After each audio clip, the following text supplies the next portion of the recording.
Halo teman-teman, di kesempatan kali ini aku mau bahas salah satu fellowship yang bisa membuat kalian menerima award untuk studi lanjut dari salah satu lembaga kemanusiaan terbesar di dunia yang juga memiliki cabang di Indonesia, yaitu Rotary. Jadi, beasiswa yang aku mau bahas kali ini adalah Rotary Peace Fellowship, yang mana kalian harus berengage dengan salah satu anggota Rotary untuk bisa mendapatkan endorsement untuk mendapatkan beasiswa ini. Jadi kayak gimanaan skema-skemanya dan apa yang bisa kalian dapat dan prosedur-prosedurnya, simak videonya sampai habis ya.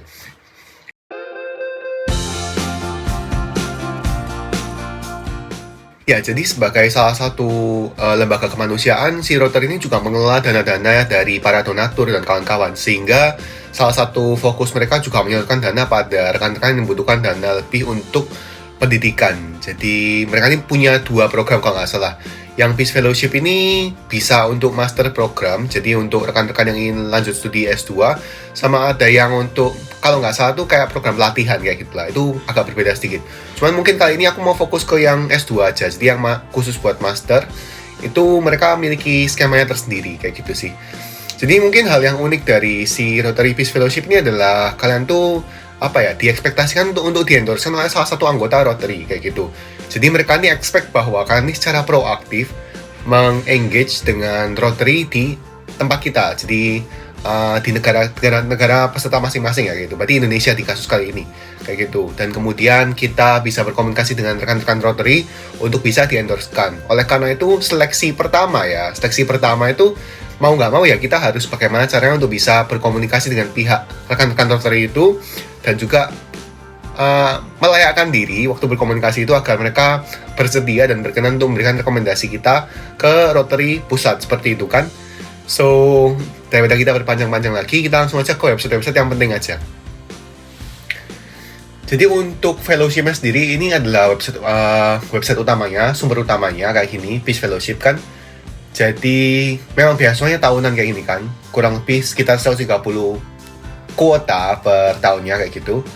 Jadi ya misalnya ini ya programnya ada dua kan, yang satu master's program yang mana ini bisa ya ini kan untuk program-program yang berdurasi antara sekitar 15 dan 24 bulan. Kemudian Professional Development Certificate Program, jadi 1 tahun pelatihan yang terspesialisasi dan spesifik kayak gitu kan. Cuman mungkin kita akan mau fokus yang ke master ini ya, kayak gini.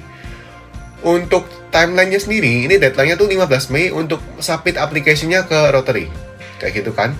Nah, sedangkan si endorser kalian, jadi rekan dari pihak Rotary sendiri itu harus submit endorsement-nya ke kandidat yang mereka anggap layak itu maksimal tanggal 1 Juli kayak gitu. Nah, ini bukan urusan kita sebenarnya. Untuk prosedur mereka mengendorse kita tuh bukan urusan kita. Maksudnya kayak mereka harus login ke akunnya mereka, kemudian mereka harus ya macam-macam kayak gitu itu dari pihak rekan Rotary kayak gitu. Jadi yang perlu kita usahakan tuh sampai tanggal 15 Mei ini kita kumpulkan dokumen-dokumen yang terkait dan penting, dan juga kita berkomunikasi juga dengan erat sama pihak Rotary-nya untuk memastikan bahwa prosedur aplikasinya berjalan dengan lancar kayak gitu sih ya, kayak gitu. Jadi informasi yang penting lagi, oke. Jadi kita langsung lihat ke programnya yang master program kayak gitu. Jadi eligibility-nya atau syarat-syarat utamanya adalah proficient in English, kemudian punya gelar S1, punya komitmen dan ditunjukkan dengan pengalaman-pengalaman profesional dan pencapaian-pencapaian akademik lainnya kayak gitu. Karena ini fellowship yang mengutamakan pengalaman, jadi dan juga mereka ini bilang kayak potential for leadership dan kawan-kawan ini pengalaman berorganisasi itu sangat dihargai kayak gitu. Pengalaman volunteer, pengalaman organisasi kampus, organisasi di luar kampus, non-governmental organization dan kawan-kawan itu sangat dihargai lebih dari sekedar IPK yang bagus kayak gitu sih. Karena ya memang tipikal fellowship seperti ini kayak gitu. Mereka kan juga ingin rekan-rekan tidak hanya menjadi orang dengan akademis yang bagus, tapi juga sebuah impact changer kan kayak gitu. Jadi mereka juga minta bahwa kita ini punya paling setidaknya 3 tahun pengalaman penuh itu di peace atau development work. Jadi macam-macam topik kalian. Misalkan kalian memang bekerja di sebuah institusi atau organisasi yang terkait sama SDG, Sustainable Development Goals, itu kan ada banyak sekali goals-nya kan. Ada goals pendidikan, ada goals kayak gimana. Jadi kalau misalnya kalian berafiliasi lah selama 3 tahun at least dan punya pengalaman yang relevan di bidang-bidang itu, harusnya sih kalian masih bisa kayak gitu. Oke, nah jadi ini tuh harus at least 3 tahun between the completion of their most recent academic and their intended start date. Oke, jadi durasi maksimal setelah S1 kalian itu maksimal 3 tahun kayak gitu. Kalau misalkan kalian tuh masih S1 itu nggak kalau misalkan kalian lagi studi S1 atau S2 itu nggak boleh, jadi not eligible to apply kayak gini kan. Oke.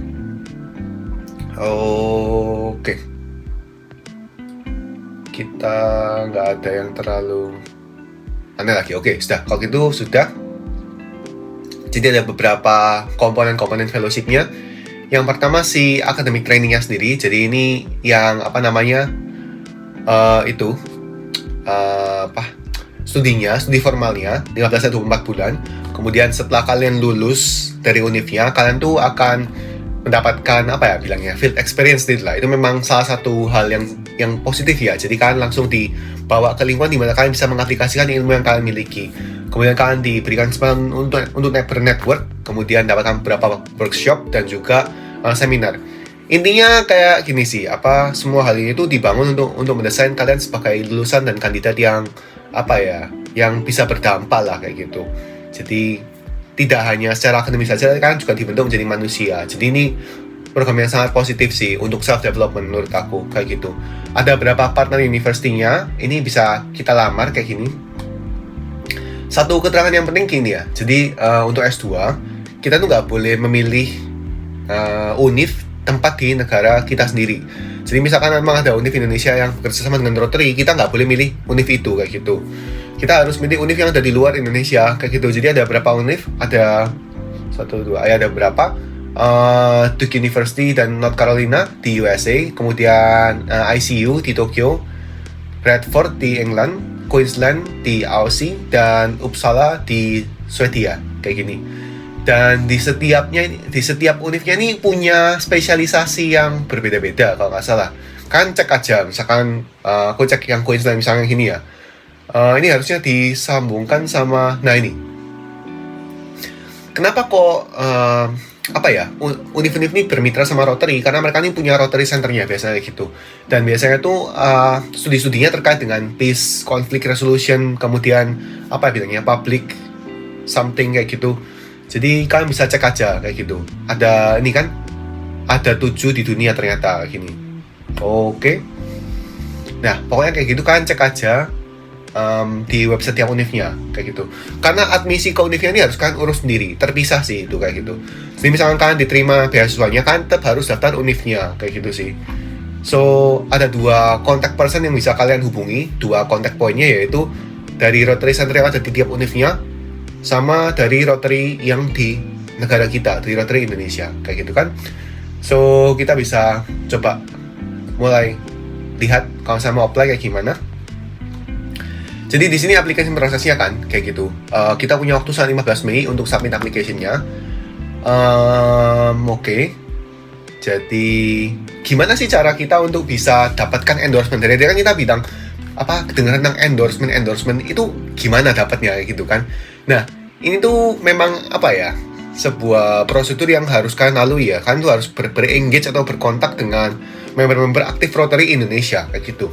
Jadi di sini ada rekomendasi kan. Yang pertama itu kalian cek bisa atau enggak kayak gitu kan, eligibility. Yang kedua, kalian lihat kurikulum dan programnya di tiap Rotary Center-nya, di univ-univnya itu.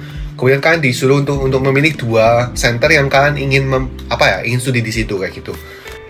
Ya, kemudian untuk yang poin ketiga, kan memang diminta untuk engage dengan anggota-anggota rekan-rekan dari Rotary. Oleh karena itu mereka menyarankan link Club Finder ini untuk untuk mencari perkumpulan Rotary atau memang anggota-anggota yang ada di dekat-dekat lokasi kalian kayak gitu. Jadi kalian bisa connect sama rekan-rekan yang ada di klub itu, di perkumpulan itu, di komunitas itu. Kemudian ya kayak gitu.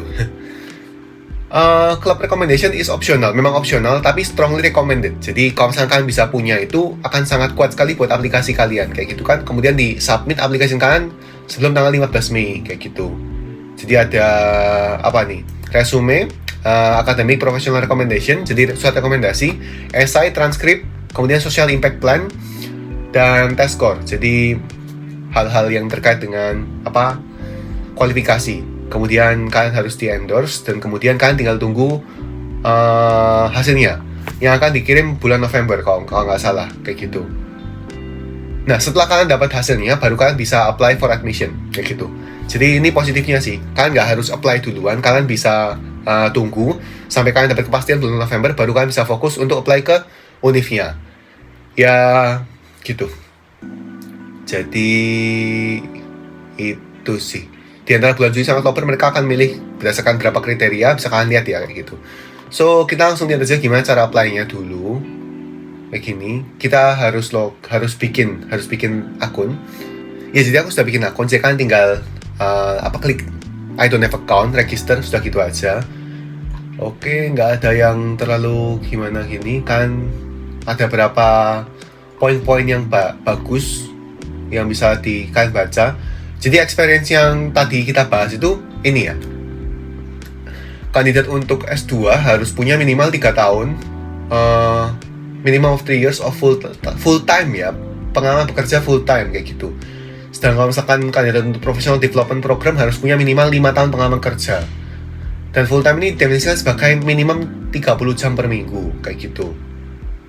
Oke. Untuk part time ini diindikasikan dengan 10 jam per minggu. Itu bisa dihitung, tapi cuma dihitung setengahnya aja durasinya, nggak apa-apa. Jadi kan kayak gini kan, misalkan ini part time 6 bulan cuma dihitung 3 bulan, ya masih lumayan. Kemudian ada berapa ini experience-nya, kategorinya, misalnya kayak gini di government, di diplomasi atau policy making, misalkan di partai, kemudian di institusi nasional atau lokal atau internasional yaitu NGO, kemudian economic development, kemudian citizen diplomacy, jadi leadership, cultural exchange program dan kawan-kawan. Di bagian research dan education, misalkan kayak di bidang akademia sebagai edukator, guru dan kawan-kawan, advokat, pemimpin religius, kemudian tokoh-tokoh media dan kesenian, militer dan juga public health. Ya, jadi kayak gitu pokoknya kurang lebih kayak gitu. Essay-nya ada keterangannya juga, kan akan diminta untuk menjawab 5 pertanyaan essay dengan panjang minimal 300 kata dan maksimal 500 kata. Jadi lumayan panjang kayak gitu. Kemudian ini sertifikat kandidat, jadi bukan kalian harusnya. Kemudian languages, ini kita disuruh untuk mengindikasikan proficiency bahasa Inggris kita. Tapi kalau misalkan untuk master kandidat kita harus diminta untuk mengumpulkan proficiency yang valid ya, yang memang nanti akan digunakan untuk apply di univnya, TOEFL atau IELTS kayak gini. Oke, rekomendasi. Jadi ya, nama dan email. Mereka yang akan hubungi kontak yang kalian kasih kayak gitu. Jadi kalian nggak perlu kasih suratnya, mereka akan hubungi sendiri kayak gitu. Sudah sih harusnya. Ya, kayak gitu aja. Jadi save and next. Ya sudah, kan bisa isi aja kan pengalaman kerja kalian. Misalnya kan sudah bekerja di 4 tahun kayak gitu ya kan, isi aja. Terus ya kita nggak boleh jadi anggota Rotary ya. Kalau misalkan kan sudah pernah jadi anggota Rotary itu kan nggak boleh untuk terafiliasi dengan Rotary untuk menerima beasiswa ini, jadi nggak boleh. Dan juga anggota keluarga dekat kalian itu juga nggak boleh ya. Jadi jawabannya harusnya no semua. Harusnya sih seperti itu. Apakah ada di nih? Kalau misalkan sudah pernah studi di salah satu negara ini juga nggak boleh harusnya. Kemudian punya gelar S1 ya, proficient yes kayak gini. Nah sudah kan, nah itu harusnya bisa. Nah kayak gini. Dan juga kalau misalkan dengan kalian menyatakan kalau misalkan ini semua benar ya kayak gitu. Oke, jadi ada personal information kan bisa isi kayak gitu. Kemudian program yang mana master kan kayak gitu. Jadi ada berapa pilihannya kayak gitu, first-nya apa, second-nya apa kayak gitu. Kemudian district finder. Nah ini kita bisa cari apa ini namanya, Rotary Club Finder ya kayak gitu. Apakah Indonesia ada?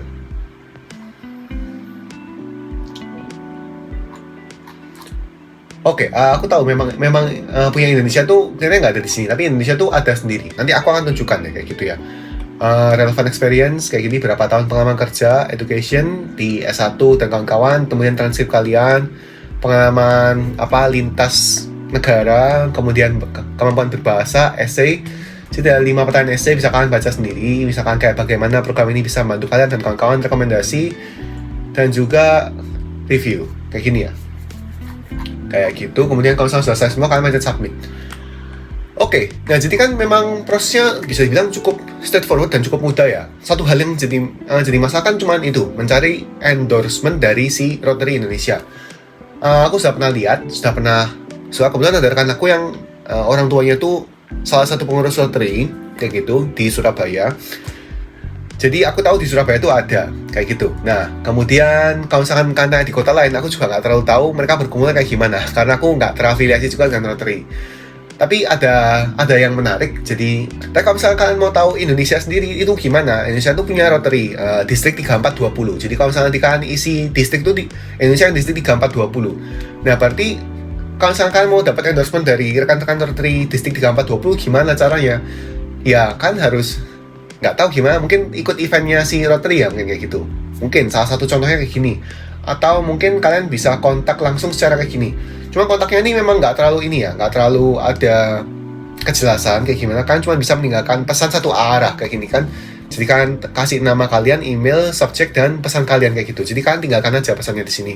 Misalkan kayak subjeknya adalah pertanyaan tentang Rotary Peace Fellowship Endorsement kayak gitu. Kemudian kalian bikin pesannya dengan sopan kayak gitu. Karena ya aku paham si Rotary juga nggak ingin untuk mempublikasikan kontak anggotanya di website secara publik kayak gini kan. Jadi dengan kalian dikasih kontak satu arah kayak gini, kalian tuh bisa langsung menghubungi orang yang relevan yang terkait lah kayak gitu.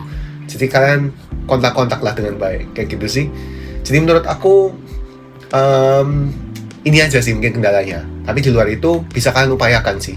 Pokoknya kalian komunikasikan lah kayak gitu ya. Jadi menurut aku ini adalah salah satu kesempatan yang bagus kalau misalnya aku bisa bilang ya. Karena juga selain memberikan kalian kompetensi dari sisi akademik, juga memaksa kalian untuk engage dengan salah satu lembaga kemanusiaan yang memang sudah aktif dan terjun di lapangan kan. Jadi menurut aku kalau misalnya kalian dapat atau nggak dapat pun juga kan sudah memaksa diri kalian untuk keluar dan engage dengan sebuah lingkungan sosial yang baru kan. Itu pasti sebuah pengalaman yang baru juga buat kalian. Jadi menurut aku nggak ada salahnya, tetap kalian upayakan dan kalian coba aja. So, itu sih mungkin ya. Aku rasa sudah lumayan jelas kan ya. Kalau misalkan ada yang nggak jelas atau ada yang pertanyaan, kan bisa tinggalkan komentar di bawah. Semoga videonya membantu. Nanti aku bahas apa lagi ya, aku akan pikirkan dulu. Kalau misalkan ada rekomendasi atau ada pertanyaan juga silahkan ditulis saja. Mungkin aku bisa buatkan videonya. So, thank you for watching and see you next video.